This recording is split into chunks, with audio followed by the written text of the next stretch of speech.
parece que seria o caso de iniciarmos as sustentações com a apelação da assistente de acusação, não? Afinal, é Sim. O apelo do Ministério Público, no caso, deve...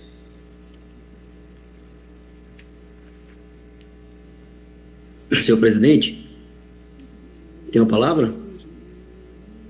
Quem fala? Alan Lima, advogado do município de Jeremoabo. Só um minutinho, doutor, por favor. Excelentíssimo senhor presidente e demais julgadores. Só um minutinho, doutor, por favor. Eu passo a palavra a Vossa Senhoria daqui a pouquinho. Pois não.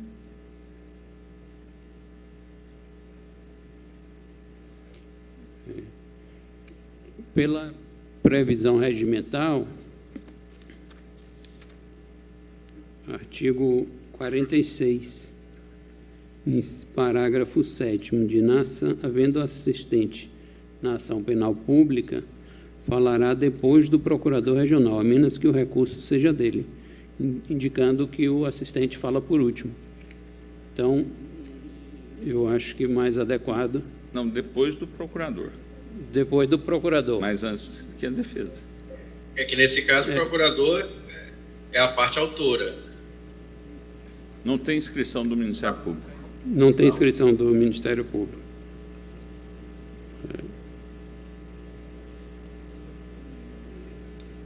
Não pediu. Então, tudo bem. Então, eu vou passar a palavra realmente ao ilustre assistente da acusação, doutor Alan Oliveira Lima. A senhoria tem a palavra pelo prazo máximo de 15 minutos.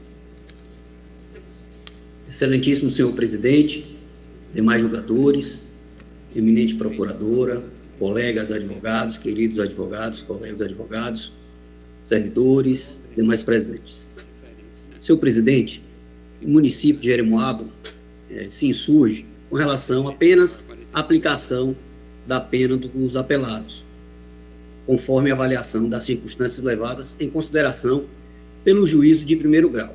No que se refere à autoria e materialidade do delito, estes encontram sobejamente comprovados nos autos, inclusive a forma de participação de cada um dos agentes. Trata-se, senhores julgadores, talvez, de os maiores escândalos de corrupção já vivenciados no município de Jeremoabo, decorrentes de desvio de verbas do Fundef. A instrução processual revelou, senhores julgadores, um esquema de desvio de recursos públicos para decorrentes da utilização de verbas da educação. Seriam reformados no município de Jeremoabo escolas públicas. Todavia, foi constatado que nenhuma sequer das escolas que estariam nesses projetos foram reformadas. A instrução processual revelou que nenhuma escola foi reformada e o recurso foi aplicado, foi pago às empresas. O Tribunal de Contas dos Municípios do Estado da Bahia realizou, à época, fiscalização em loco e emitiu um relatório de auditoria.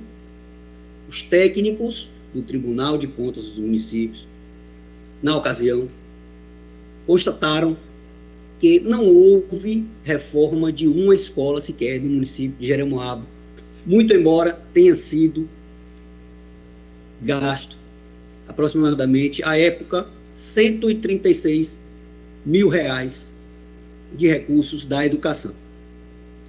As empresas receberam os valores conforme consta da fundamentação da sentença, conforme consta da fundamentação, conforme consta do que foi revelado durante toda a instrução processual. De modo, senhor presidente, demais julgadores, que tais circunstâncias de reprovabilidade da conduta, elas não foram objeto de consideração para a aplicação da pena. Há de se considerar, na esteira, inclusive, do parecer do Ministério Público, esse grau de reprovabilidade que não foi utilizado.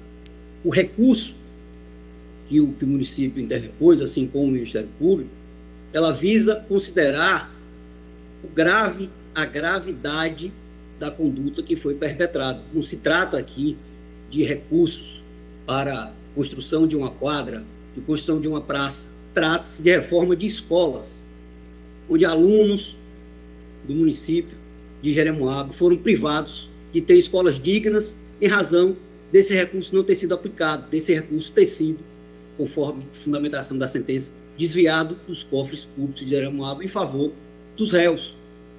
Portanto, excelências, é preciso se considerar a gravidade de tal conduta. Estamos tratando, excelências, de um dos municípios mais pobres do estado da Bahia. Os municípios que têm índices, que sempre tiveram índices de educação baixos na época. Portanto, esse recurso que deveria ser empregado em prol dos estudantes do município foram desviados. E em tais circunstâncias, com relação à reprovabilidade da conduta, tinha sim que ser objeto de avaliação na hora, no momento, na ocasião da aplicação da pena. Portanto, senhor presidente e demais julgadores, as provas que constam nos autos são suficientes, né, para que, em sede de revisão por esta corte, que seja mantida a sentença integralmente, porque tanto a materialidade fática, quanto a autoria, quanto a participação de cada um dos envolvidos, ora apelantes, foram descritas e consideradas na sentença. O que se requer por parte do município, que não medirá, irá inclusive até as últimas consequências judiciais, até o último recurso, se for o caso, irá buscar a aplicação da justiça em sua plenitude.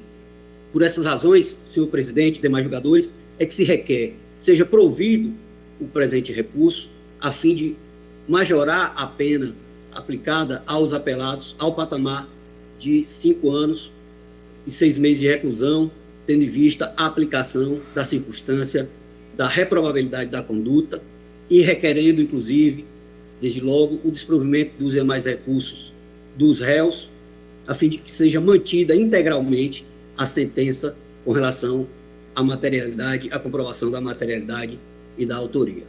Agradeço a atenção de Vossas Excelências.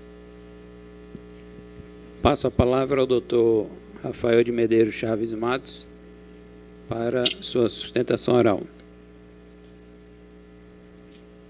Excelentíssimo senhor presidente, excelentíssimos senhores desembargadores, nobre relator, nobre representante do Ministério Público Federal, queridos colegas advogados, e posso dizê-los todos queridos, inclusive o ex-adverso, somos todos amigos, militamos na mesma área, mas tenho a liberdade, até pela amizade, de dizer que, aparentemente, os autos do processo a que se referiu o doutor Alan Lima não são os mesmos que eu pude me debruçar e que essa corte pôde se debruçar. Eu digo isso, excelências, porque, na verdade, estamos diante de um caso absurdo, de uma condenação absurda, que redunda e que deriva de não mais do que vendetas políticas. Essa ação, ela decorre de uma denúncia de vereadores, opositores do ora recorrente, do ora apelante, que foi prefeito até o ano de 2004, que realizou, sim, aí eu nem estou preocupado com as circunstâncias, porque a prova dos autos é mais do que evidente de que realizou, sim, a reforma, ou melhor, a manutenção das escolas indicadas nos autos. Porém, no ano seguinte a essa manutenção, essa obra de manutenção, ocorrida no primeiro semestre de 2004, sobreveio denúncia dos vereadores de oposição ao Ministério Público Federal, ao Tribunal de Contas dos Municípios, dando conta de que não teria sido realizada, e aqui parece uma filigrana, mas não é, de que não teria sido realizada reforma naquelas escolas. Vamos aos fatos, excelência.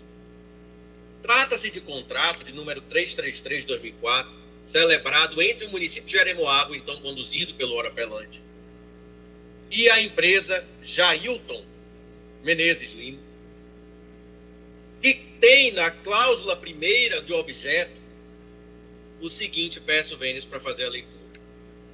Abre aspas.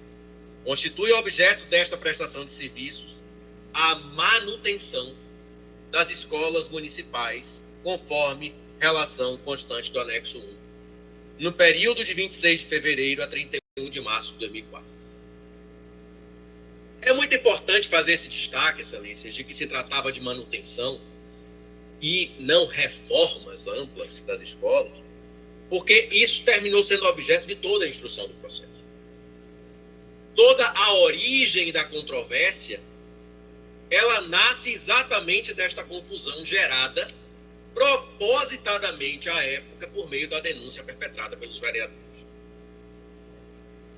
Quando se faz a análise, inclusive, das planilhas orçamentárias separadas de cada escola, se observa de forma muito clarividente que se estava a falar de pequenos reparos, se estava a falar da manutenção a que toda escola se submete, seja ela pública ou particular, na virada de um ano escolar.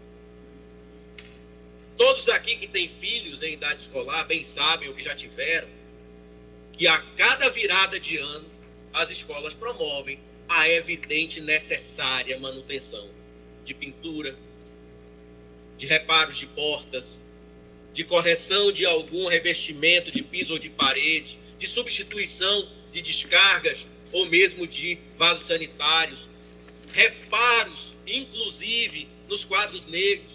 E eu faço questão de fazer esses destaques, porque, por exemplo, no que diz respeito à reforma da escola de municipal de Água Branca, nós temos itens como simplesmente a reforma dos quadros negros, que são 4, por valor unitário de R$ 102.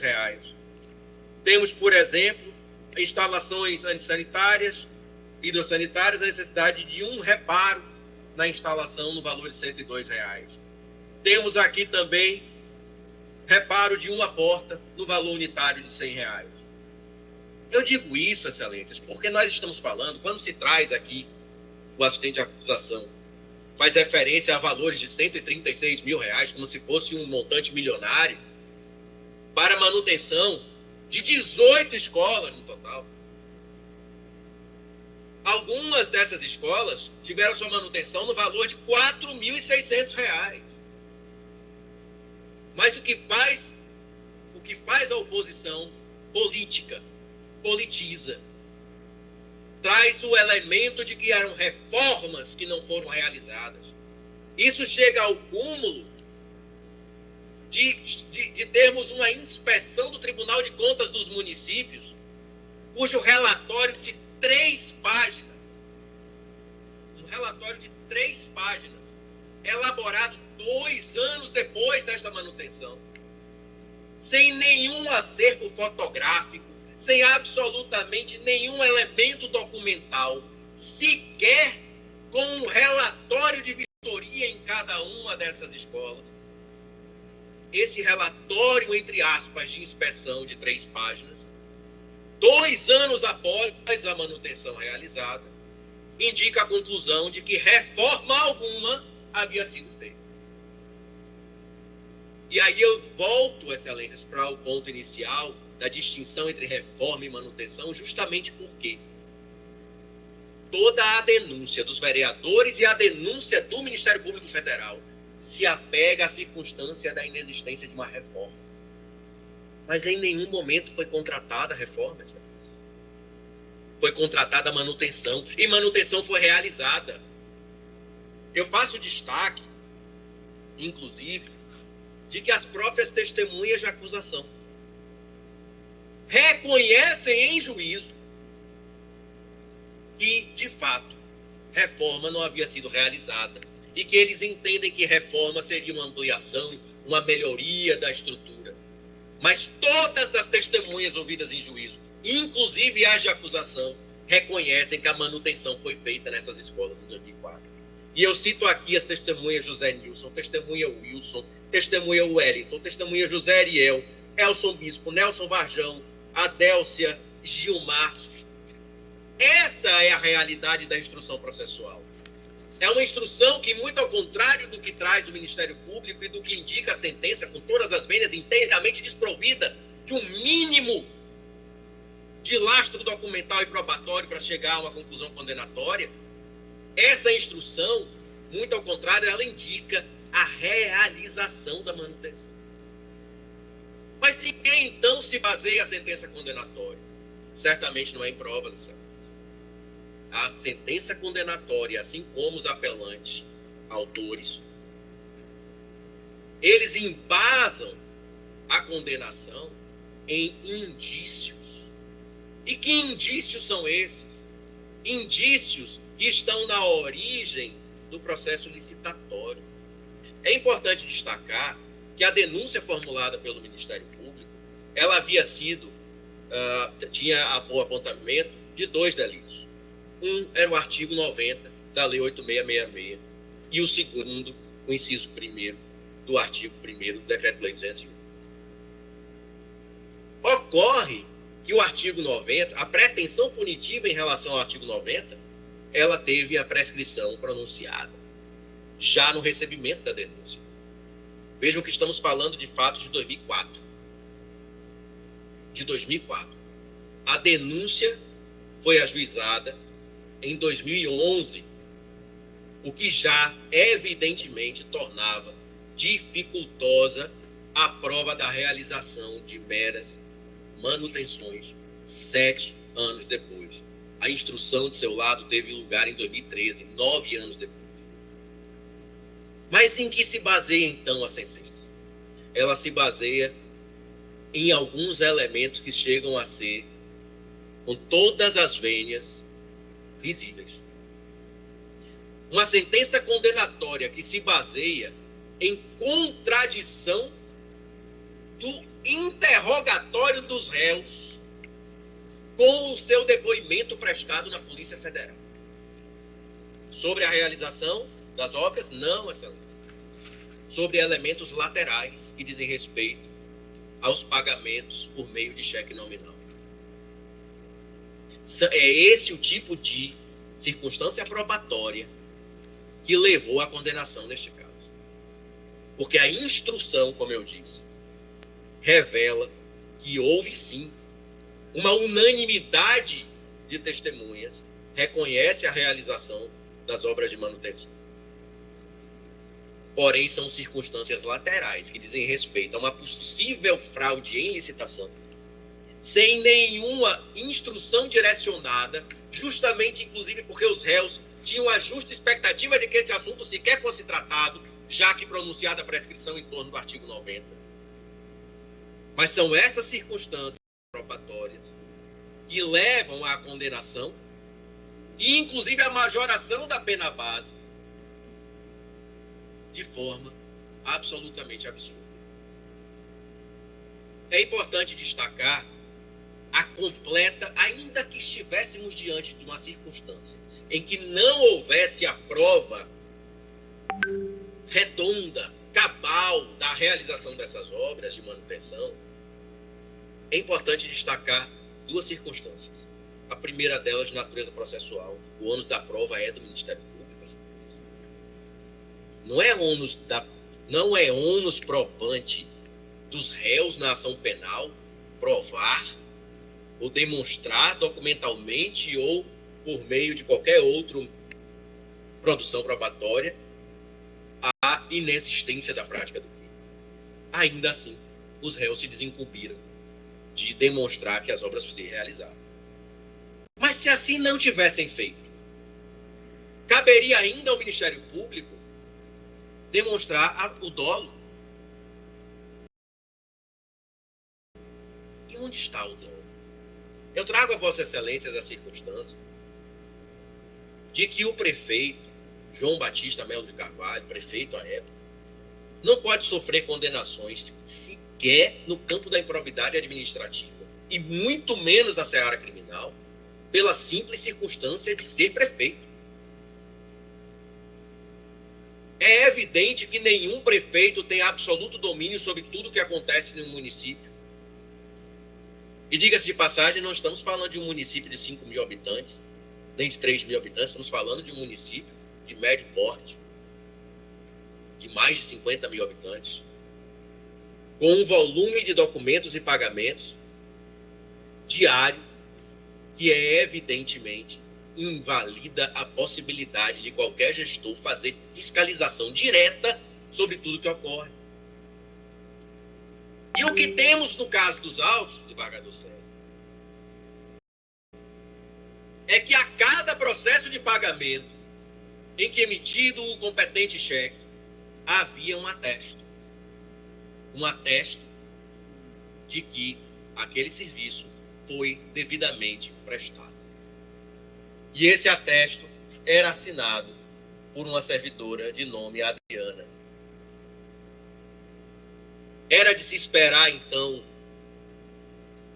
e aqui levando apenas em amor ao debate, acaso não tivéssemos uma prova muito evidente de que as obras de manutenção se realizaram. Mas se não houvesse essa prova, ainda assim estaríamos diante de um quadro fático probatório que indicaria a total falta de dolo, porque a cada pagamento realizado havia o cuidado de observar se o serviço estava atestado. E estava. Consta de todos os processos de pagamento juntados aos autos o atesto promovido pela servidora. É evidente, e outra circunstância muito relevante de ser destacada, é que a sentença toma como verdade absoluta essa inspeção realizada pelo Tribunal de Contas neste relatório de 3 páginas. E aqui precisamos destacar, em primeiro lugar, que um relatório de inspeção realizado pelo Tribunal de Contas não é prova cabal de nada. Doutor Rafael, você ainda dispõe de 1 minuto. Vou finalizar essa lista. A inspeção do Tribunal de Contas não é prova colhida sob contraditório.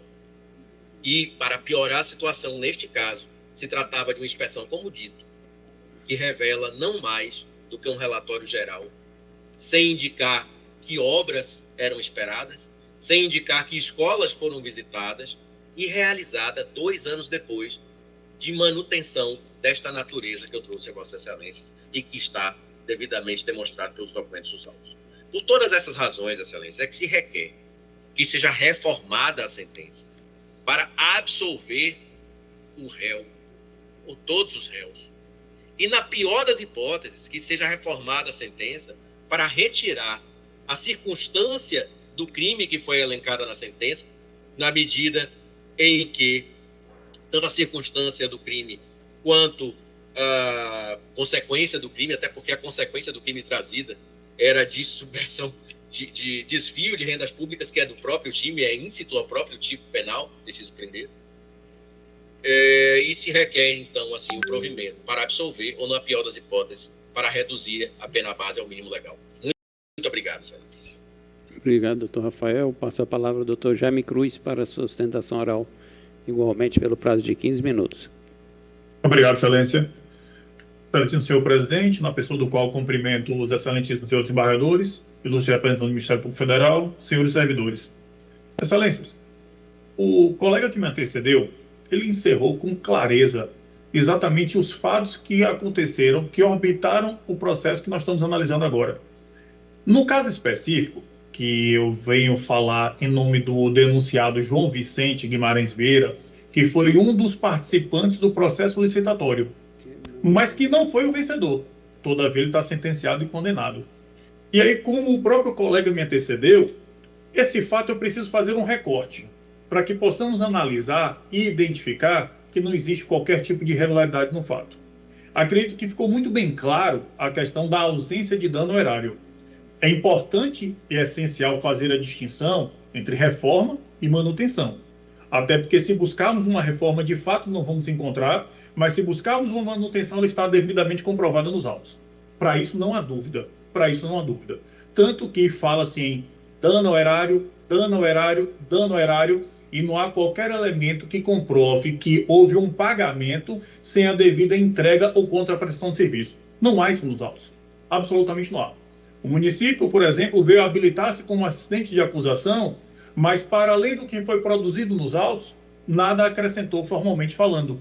Apenas solicitou sua habilitação, apresentou recurso de apelação contra razões, mas o que é que volta, o que é que revolve os autos, o que é que consta dos autos hoje? Especificamente em relação ao apelante João Guimarães Vicente Vieira, ele tomou ciência da existência da publicação de um processo licitatório. E, como é afeto ao objeto da sua empresa, este simplesmente resolveu participar, até porque ele participava em processos licitatórios em outros municípios da região.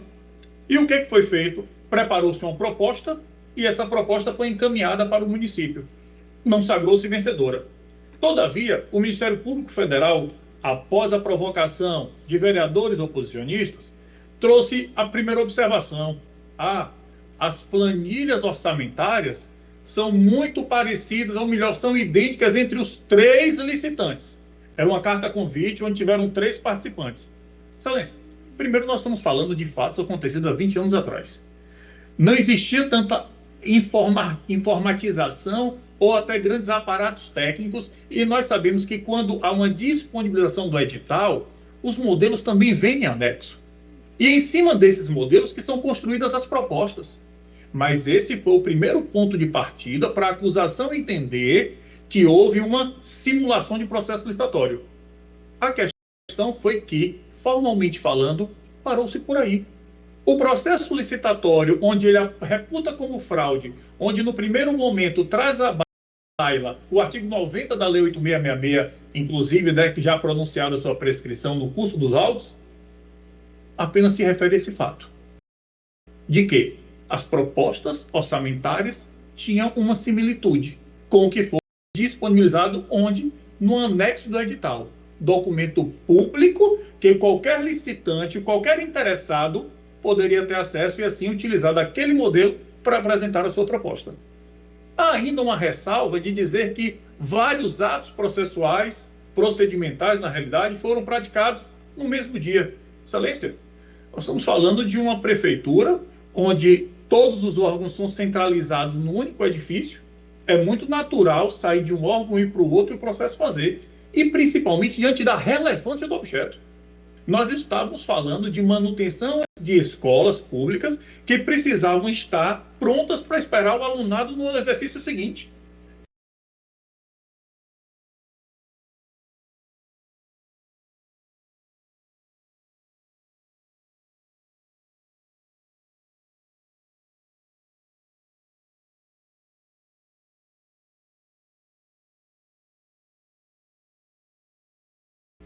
Então, é necessário dar a preferência e a celeridade necessária de acordo com o atendimento do interesse público. E isso foi feito.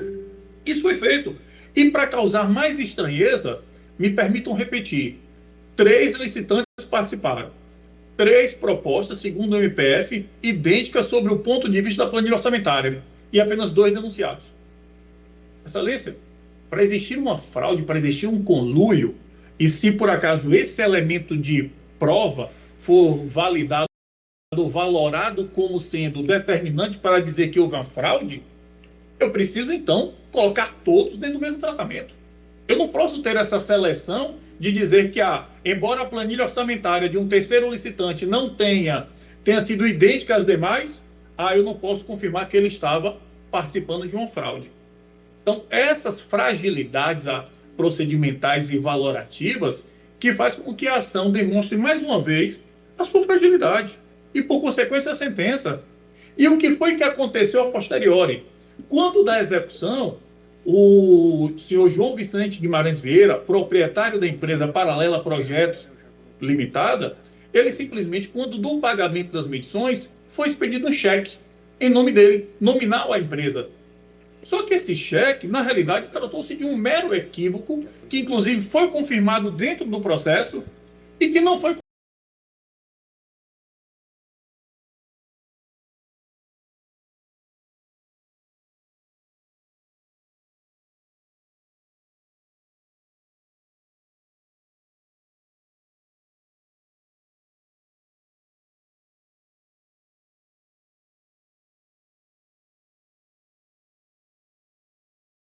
compensado pelo senhor João Vicente.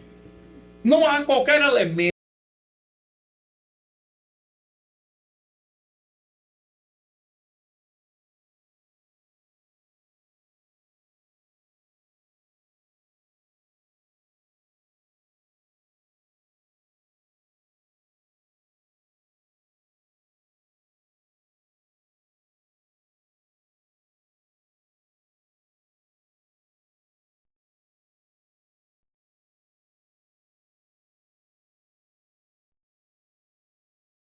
nos autos, não há qualquer tipo de comprovação nos autos que assevere que o senhor João Vicente, que é empresa paralela, recebeu qualquer recurso decorrente dessa obra.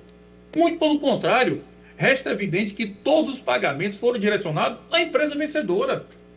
O fato de, no fase do inquérito, o senhor João Vicente ter afirmado que o vencedor tinha uma empresa de material de construção e que automaticamente ele executava essas obras.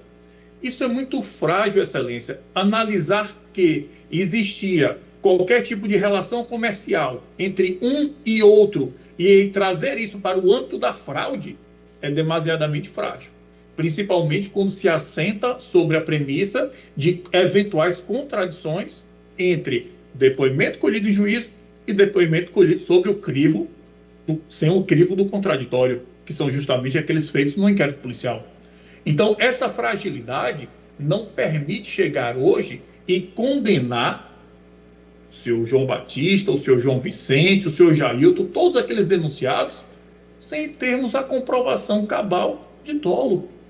Excelência, me permita mais uma vez rememorar o que o colega me antecedeu. Muito se fala em dano, mas não há um único dano comprovado nos autos. Não há qualquer comprovação de dano nos autos. Muito pelo contrário, os serviços foram devidamente prestados, atestados e pagos. O Ministério Público Federal não se desincumbiu do fato de dizer, isso aqui não foi cumprido, esse fato não foi prestado. E aí essa sentença é construída em cima desse lastro probatório vacilante, porque é demasiadamente frágil. Me permita repetir isso diversas vezes. Não há um único elemento de prova que diga, o senhor João Vicente combinou com o senhor Jaildo e combinou com o senhor José Weldo, que são os 3 licitantes, combinaram com o prefeito de que aquela licitação seria destinada para eles receberem recursos sem prestar serviço. Cadê esse elemento de prova? Cadê isso? Não tem nos autos. Não tem. E não dá para poder fazer uma auditoria in loco 2 anos após a execução de serviço de manutenção.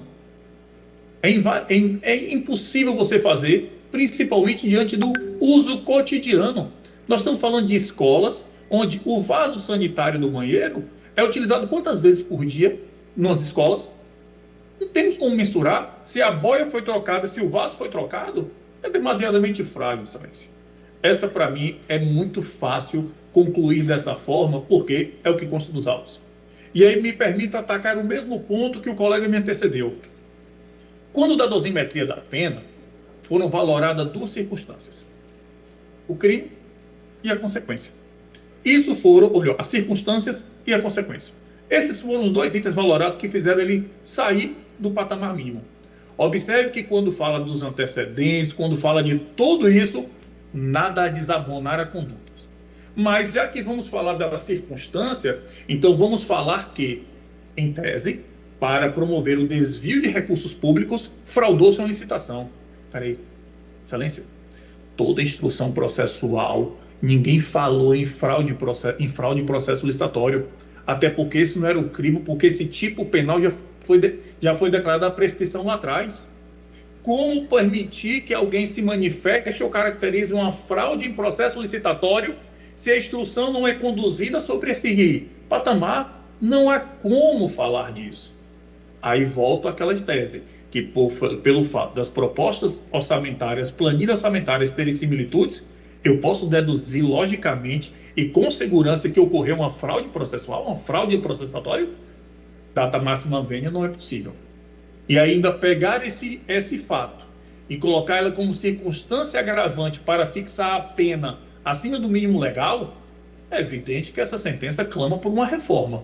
Uma reforma de, se por acaso acontecer, de Vossas Excelências entenderem que há alguma irregularidade praticada, com certeza é necessário aplicar a pena justa de acordo com o regramento legal. A consequência do crime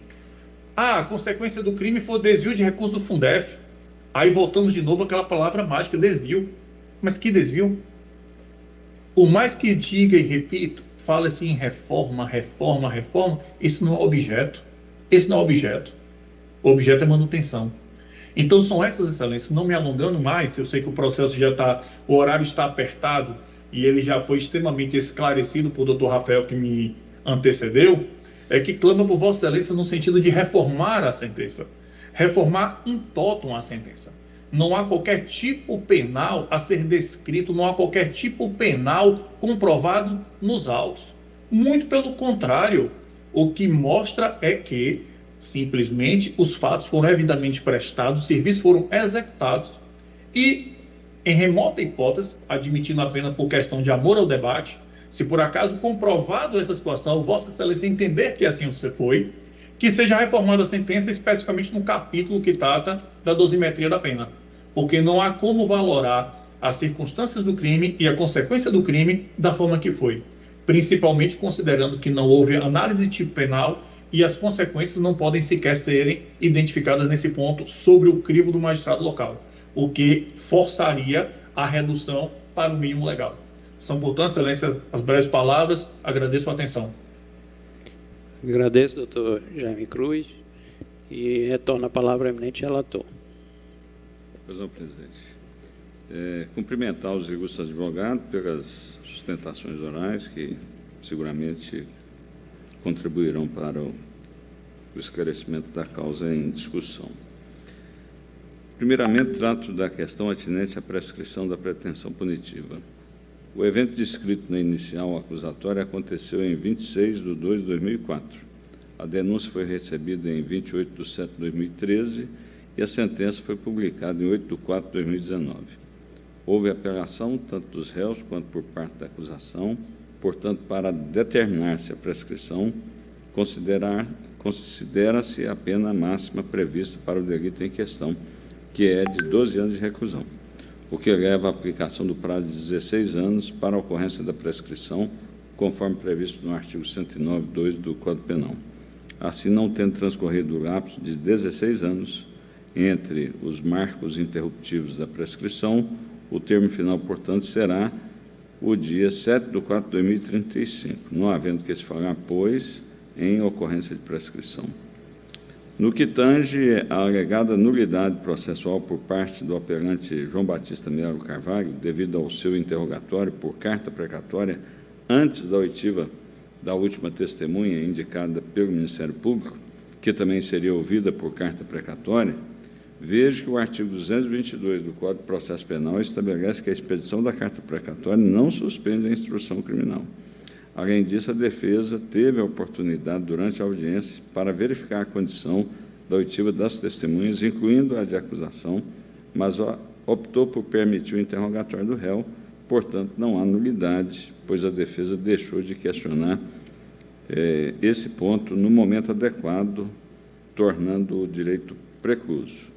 Nesse sentido, o Egrégio Superior Tribunal de Justiça, sob a sistemática dos recursos repetitivos, firmou a orientação RESP 1.933.759, Paraná, terceira sessão, relator ministro Messó de Azulay, publicado em 25 de 9 de 2023, no sentido de que o interrogatório do réu é o último ato da instrução criminal.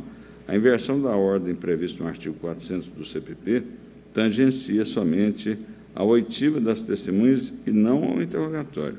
O eventual reconhecimento da nulidade se sujeita à preclusão, na forma do artigo 571, incisos 1 e 2 do CPP, e a demonstração do prejuízo para o réu, situação inocorrente na espécie dos autos.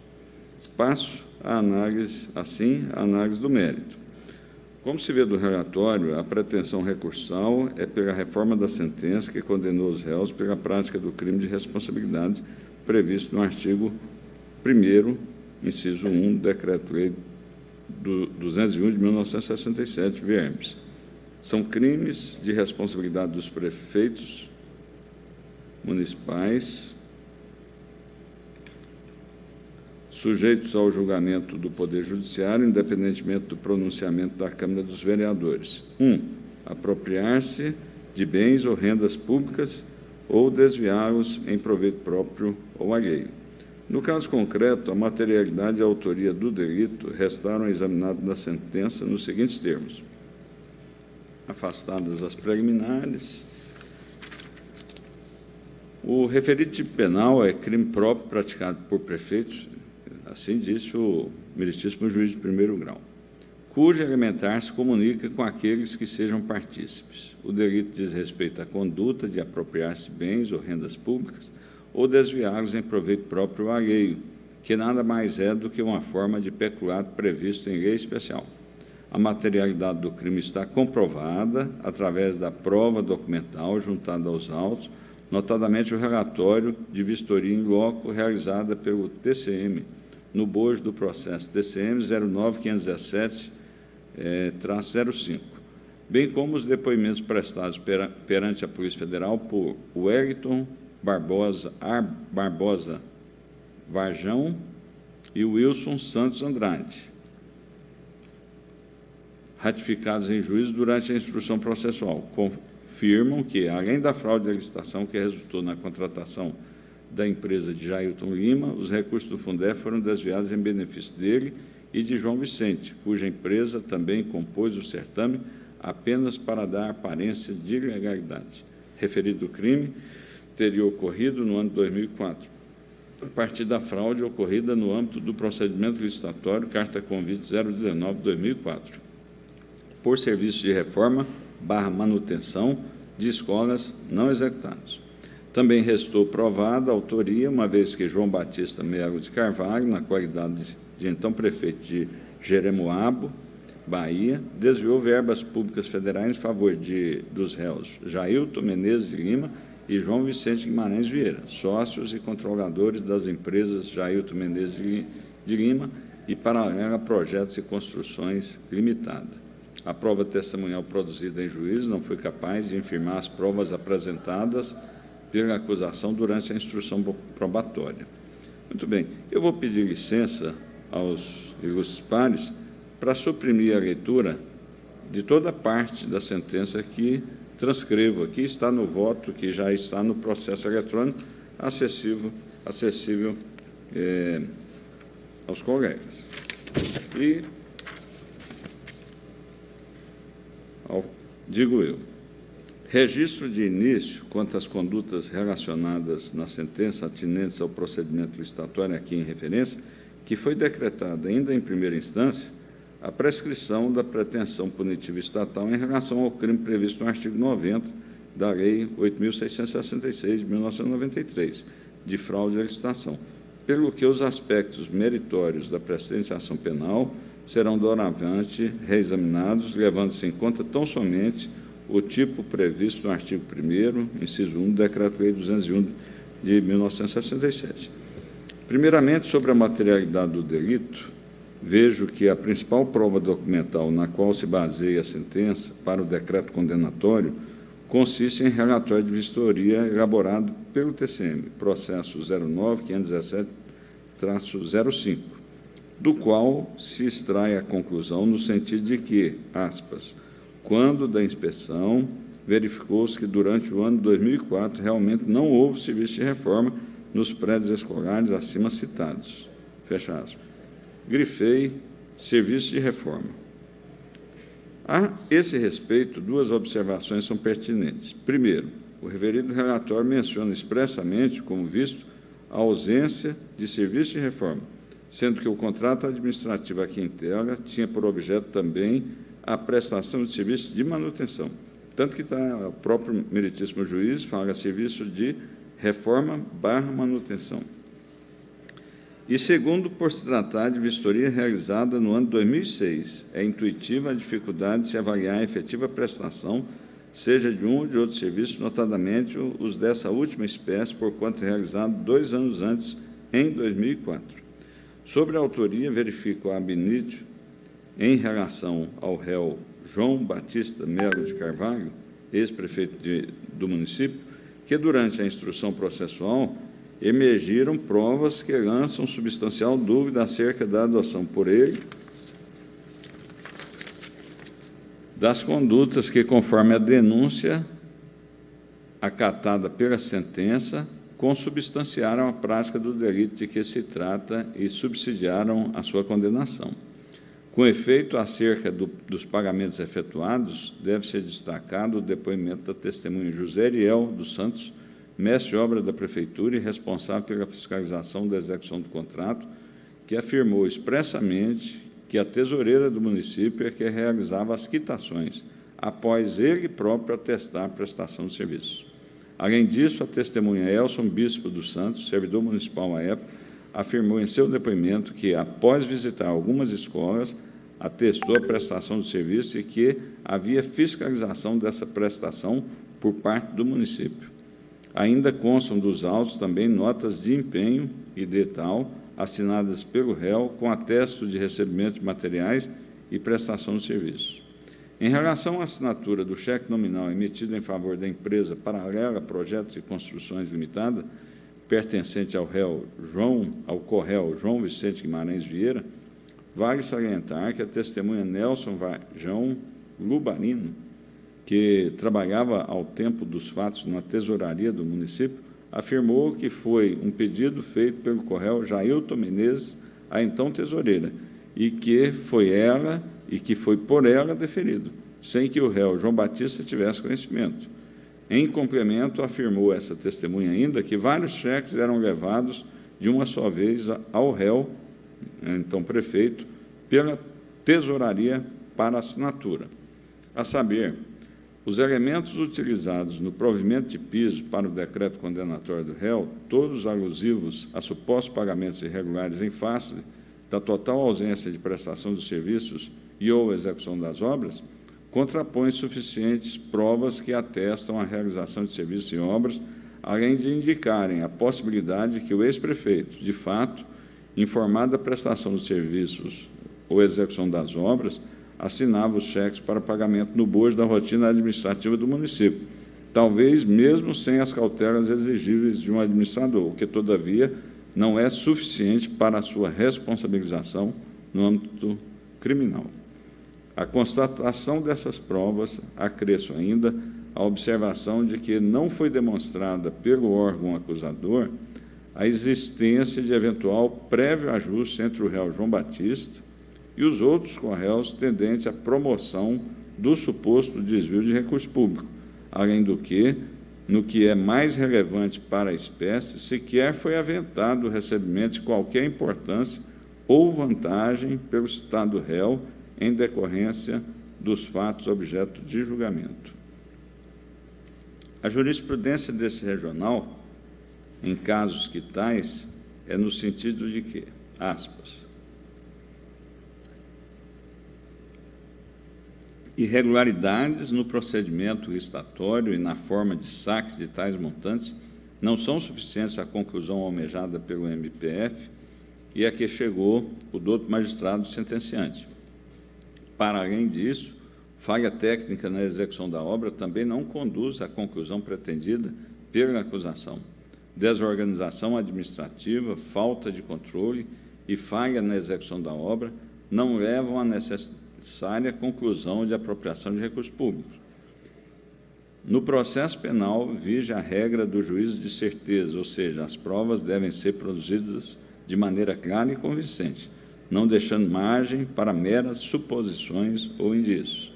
Para que se chegue ao decreto condenatório, é necessário que se tenha certeza da responsabilidade penal do agente, pois o bem que está em discussão é a liberdade do indivíduo. Sendo assim, meros indícios e conjecturas não bastam para um decreto condenatório, uma vez que, na sistemática do Código de Processo Penal brasileiro, a busca é pela verdade real. Fecho aspas. Apelação criminal 00-2990, 15-2013-401-3307, quarta turma, relator desembargador federal César Sintra Jataí Fonseca, publicado em 29/5/2024. Na mesma linha, ainda que irregularidades tenham sido comprovadas na destinação das verbas públicas em decorrência da emissão de cheques sem a prévia fiscalização e saques em espécie, feitos diretamente no Caixa para a incidência do tipo penal em discussão, necessária seria a comprovação do dolo específico, uma vez que o artigo 1º, inciso 1 do Decreto-Lei 201 de 67, criminaliza o desvio de recurso público em benefício próprio à lei. A imputação da prática criminosa, tão somente porque, na condição de prefeito e ordenador de despesa, autorizou a emissão de cheques e saques em espécie, não atende a exigência típica do dispositivo legal em comento, porque remete à responsabilização objetiva ou, quando muito culposa, em que a norma prevê o dolo específico para a caracterização da autoria delitiva. Restam, dessa forma, apenas suspeitas em relação ao acusado, as quais não foram inequivocamente comprovadas nos autos, o que torna impossível a formação de um decreto condenatório. Esse precedente, esse julgado, foi na apelação criminal, da egrégia terceira turma desse tribunal, na apelação criminal 000921-93/2012, e foi relatora a desembargadora federal Maria do Carmo Cardoso, publicado em 17/1/2024. Portanto, digo eu, considerando que a prova produzida nos autos afasta, como visto, ao meu sentir, o grau de certeza acerca da prática pelo réu João Batista Melo de Carvalho, das condutas que configurariam o delito em questão, necessário ao decreto condenatório, entendo que a sua absolvição é medida que se impõe, ao menos por aplicação do princípio do indúbio pro réu. Sobre as autorias dos réus Jailton Menezes de Lima e João Vicente Guimarães Vieira, vejo que a jurisprudência deste regional é no sentido de que, aspas, tratando-se de crime de mão própria, que somente pode ser praticado pelo prefeito, admitindo-se tão só a participação de outros agentes, apenas em situação de coautoria com ele, e tendo o prefeito sido absolvido da prática do referido crime, este não pode subsistir em relação aos demais agentes. A alegação de que ocorreram fraudes no processo licitatório número 17/2006, convite 11/2006, realizado com a construção de uma quadra poliesportiva, a ser executada com verba federal repassada pela União ao referido município, por meio do contrato de repasse número tal, de forma a configurar a apropriação de bens ou rendas públicas ou desvio em proveito próprio ou alheio pelo prefeito, não foi reconhecido por esse tribunal. Com efeito, se não se provou a atuação criminosa do prefeito, inconcebível a imputação do aludido crime aos demais denunciados. Recurso sentido estrito 000770889/2013, 401-3813, quarta turma, relatora juíza federal convocada Lígia Oliveira da Costa Torim, publicada em 20/7/2018. Na mesma linha, o recente acórdão, prolatado em 31 de julho último, desta colenda quarta turma, na apelação criminal 007203-21/2018, 401-3200, de que foi relator o juiz federal convocado Marcelo Elias Vieira, baseado em precedente do Excelso Supremo Tribunal Federal, com a seguinte emenda: a apelação do MPF do acusado. Apelação do MPF do acusado. Acusado condenado pela prática do crime de responsabilidade consistente em apropriar-se de bens ou rendas públicas ou desviá-los em proveito próprio ou alheio. Decreto-Lei 201, de 27 de fevereiro de 67. Artigo 1º, inciso 1. Crime que demanda a presença de elemento subjetivo, dolo específico em proveito próprio ou alheio, inexistência de prova, em nível acima de dúvida razoável, da presença do dolo específico. Prefeito absolvido, crime próprio, prefeitos e vereadores, teoria da assessoriedade limitada, norma de extensão do artigo 29 do Código Penal. CPP 3865, apelação do acusado provida, apelações do MPF desprovida.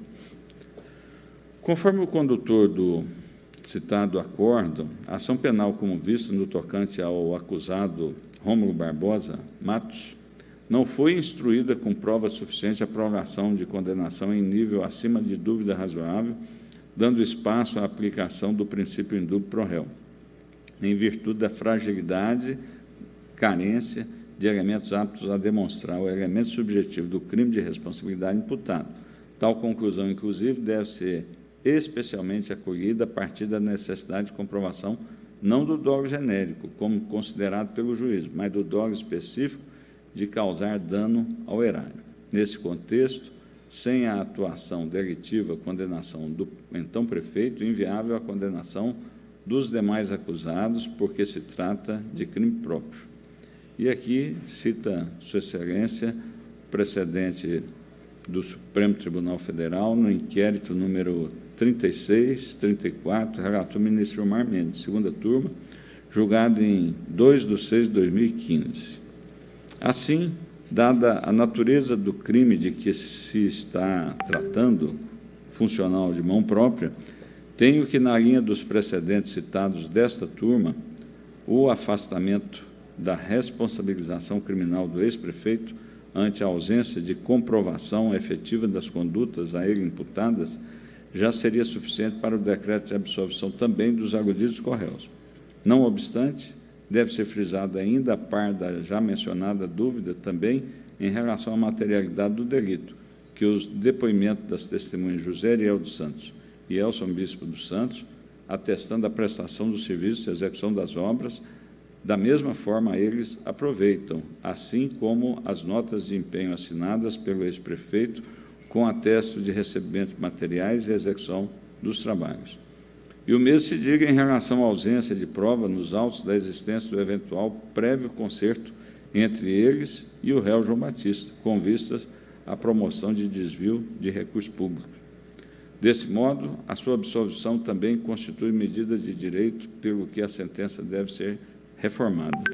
Por fim, deve ser deferido o pedido de justiça gratuita de João Vicente Guimarães de Oliveira, com a ressalva de que isso não impede a sua eventual condenação ao pagamento de custos processuais, artigo 804 CPP, ficando o pagamento sobrestado enquanto perdurar a hipossuficiência até o prazo máximo de 5 anos, após o qual a obrigação restará prescrita.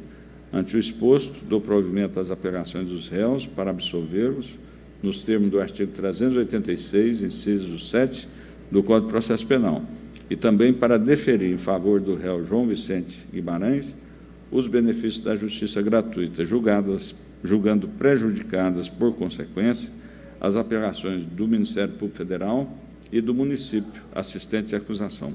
É o voto, senhor presidente. Marcos Augusto. Eu tenho voto de revisão, acompanhando integralmente o voto de Vossa Excelência, que analisou com profundidade todas as alegações dos autos, de forma que eu não tenho qualquer divergência, acompanho integralmente. Desembargador Leão Alves, como vota? De acordo, senhor presidente, com o eminente relator e com Vossa Excelência. Então, proclamo o resultado. A turma, à unanimidade, deu provimento às apelações dos réus e julgou prejudicadas